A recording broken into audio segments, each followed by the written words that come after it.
All right, on this project, I want to show you a very, very important aspect of photomatics, and that's the deghosting feature. So what is this deghosting? Well, this is going to be a good example. This is an HDR photo we're going to do of a tavern, I believe, an Irish tavern, the Highlander.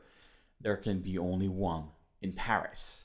Okay, and I love this place because it's a great place to make nice photos because it's got a great light on it. I shot it very early in the morning or very late. I forgot what time did I shoot it. Anyways, I want to shoot. You see, this is a normal exposure. Now look at the flag. The flag is on the normal exposure because there was a bit of wind. The flag are blurry. Okay, however, on the underexposure, because it is a shorter exposure, it's only 1/4 of a second when the normal exposure was 1.6 of a second, so a lot shorter. The flag are not so blurry. They are a bit blurry, but hardly. You see. However, on the overall exposure, on the long exposure, the flag are completely blurry. So how is photomatics going to deal with that? You know, there is that move between the three photos. Well, I'm going to show it to you. First, let's find the right, remember, two things we do: sharpening, noise reduction, and colors in the raw files before going to photomatics. So on this one, I think I'm just going to add a little bit of warmth to it. Just like this. You know, I think I shot it like probably on tungsten. Yeah.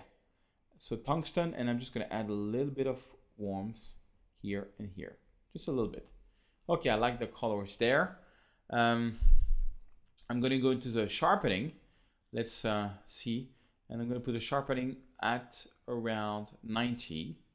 And let's do a little bit of noise reduction on this one. Let's do 10 of noise reduction. Okay. And then I'm going to select, oh no. First I'm going to, on about profile correction, remove chromatic aberration. And I'm going to do auto to make the photo more straight. Select all three, synchronize, make sure everything is synchronized, synchronize. Okay, that's the usual workflow. Then I'm going to take the underexposed photo and I'm just going to boost the noise reduction around about 20, 30. Okay, so we're ready to jump into photomatics, but now there is a little difference to what we've done so far. I'm going to right click, export, Photomatics Pro, and this time I am going to show option to remove ghost. I'm going to export it, and basically what it's going to do is that it's going to export all three photos, but it's going to show you a new window which we're going to have to deal with this flag trouble. And let me show you how this works. So I'm going to put on pause until the window's open. All right, so here we are. We have there is two things. It says selective deghosting, automatic deghosting. I rather use the selective deghosting. You will see it's very simple. All you have to do is one, drag your mouse over the image to a selected ghost, select a ghost region. Now the ghost region is this one. So all you have to do is draw a little line around the ghost region. Okay. Then in the circle it says control click or right click inside the selection to mark it as ghosted. So you right click and I'm going to mark it as a ghosted area. Now I'm going to click on preview deghosting.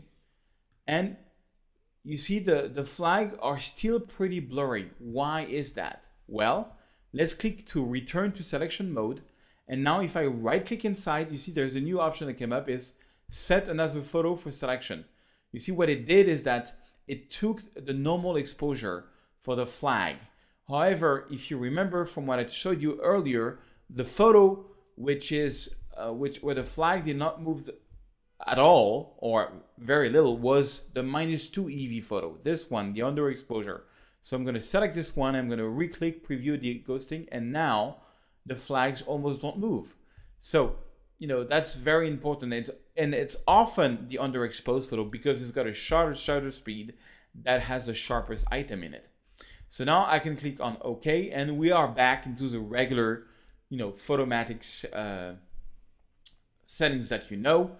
And we're going to explore the different photomatics options to see what's going to work best for that photo. And I think, you know, by seeing a lot of HDR projects, it's going to help you, you know, because every project's got different settings. Even so, it's, you know, I can jump over to contrast or classic, And I think contrast optimizer, I think, is doing a better job on this one.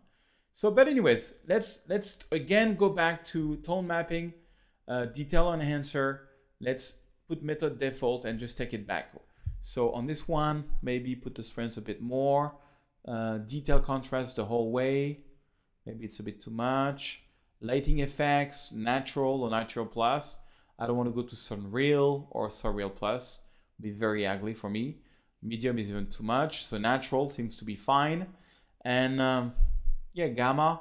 Let's see what gamma on the right or on the left. Okay, so that's the best I think I can get out of the tone mapping detail enhancer. I'm going to jump to contrast optimizer. I'm going to click on method default and see strengths. Let's boost the strengths a little bit. Okay, tone compression, I'm not going to move. Lighting effect, let's move on the right. Let's move on the left. Maybe a little bit of lighting effect and midtones. I like to always play with the lighting effect and midtones because as you move the lighting effects to the right, it makes every shadows more visible. But as you move the midtones to the left, it's going to make the whole photo dark. So it makes a kind of nice effects. Might be a little bit too much. Okay, so now let's check out detail enhancer and contrast optimizer. In this one, I think I'm going to take contrast optimizer. I could jump into exposure version. Let's see what Fusion Natural would do. Oh my God, very ugly. Let's lower the strengths. Let's lower the saturation. No, ugly, ugly. I'm going to go to tone mapping, contrast optimizer. I think it's the best for this one. So I'm going to click here and I'm going to save and re-import. It's going to re-import into Lightroom. So let's all jump over to Lightroom. And it usually takes just a few seconds because all they have to do is save the file and inform Lightroom, hey, here is a file that is saved. And then it's going to appear, as you can see in real time here, in gray. So that's the file. Not bad at all. I would say, look at the flags. They're pretty sharp for an HDR photo. They took the sharpness of the underexposed photo. And on this one, I think I would just add a little bit of contrast. Maybe open up a little bit the shadows. Okay, and I like that sort of look that it gives. Let me see. That's the normal exposure. And that's the underexposed. That's the HDR. Oh, I created it. Okay, that's the normal exposure. That's the HDR. Yeah. See how this is completely blown out, and with the HDR we can see what's happening. So I think it's kind of cool. On this one, I think I'm gonna just basically do some post-crop vignetting. I think it's gonna work nice, and maybe lower a little bit the highlights, a little bit, not so much. You gotta watch for that. It's gonna make it a bit too much. And let's see if we boost the vibrance or lower the vibrance. I think I'm not gonna touch vibrance, but I might. I don't know. Let's add some blue, or on the opposite, go warm. Not sure. Let's add some magenta, or let's take out some magenta. See what works best. Maybe take out a little bit of magenta. Okay, that's pretty much it. And so we got the tavern. I want to see if I can crop this a little bit because I don't like that left wall here so much. What would happen if I do that now? I don't think it would work. Or let's get a little bit closer to the tavern.